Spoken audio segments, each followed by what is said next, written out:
Hey guys, so today I'm going to talk to you a little bit about the negative impact of micromanagement.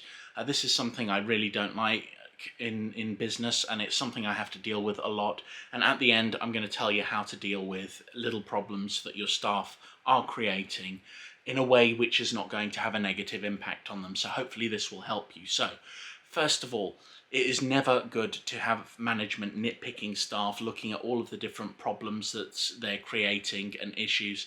It's like, yeah, sure, if there's an issue, say there's like a health and safety issue and it needs to be dealt with, I would say deal with that personally as the manager, or get a staff member to do it. Yeah, that's absolutely fine.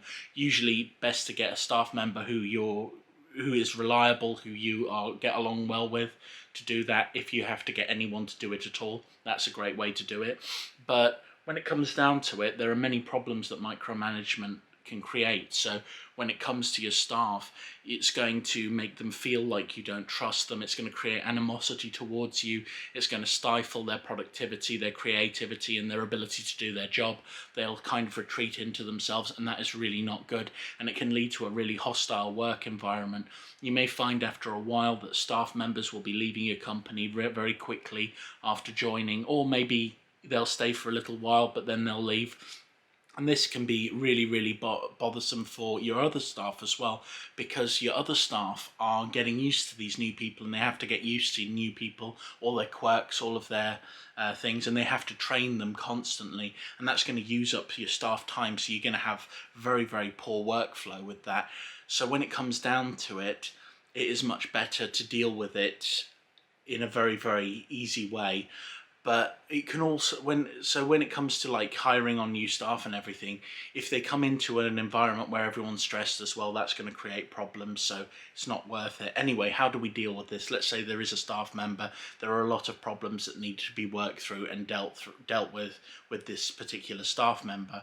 So what you do is, at the end of the month, what you do is you do a performance review for every single one of your staff, and you do it every month or every couple of months. Try not to do it in a way that's going to make your staff stressed out or suspicious.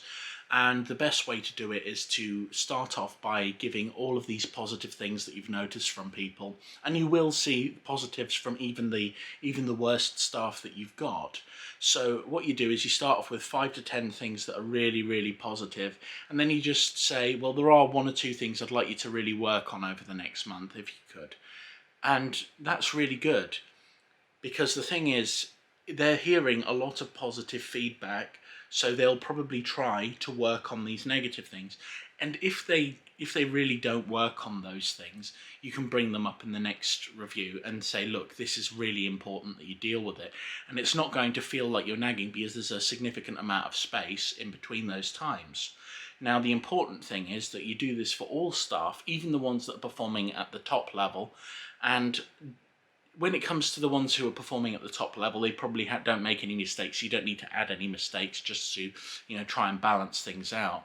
But the most important thing is that this goes out to all staff, so all staff are dealing with it, and just try and be as positive as you possibly can. And this way you can iron out all of those faults and all of those problems, and you're going to be doing it in a way that's not going to create stress. Yes, if something needs to be dealt with immediately, you can do that, or another staff member ideally will start doing that, so that you don't have to, and sort of tell people the right way to do things, or the right way to stack things, or do turnover, things like that. So when it comes down to it, it's best to do this over a long period of time rather than creating any problems. And whatever you do, if you do see a staff member doing something wrong, take them into private to deal with the situation. Don't chew them out in front of other people, because that will make other people feel like, who work for you, feel like you're going to chew them out in front of everybody else as well, and that can create hostility in your work environment. The most important thing is that you want a work environment that feels safe for every single one of your staff, and that is how you get good employees, and that's how you improve your business. Anyway, catch you later. Have a lovely day. Bye.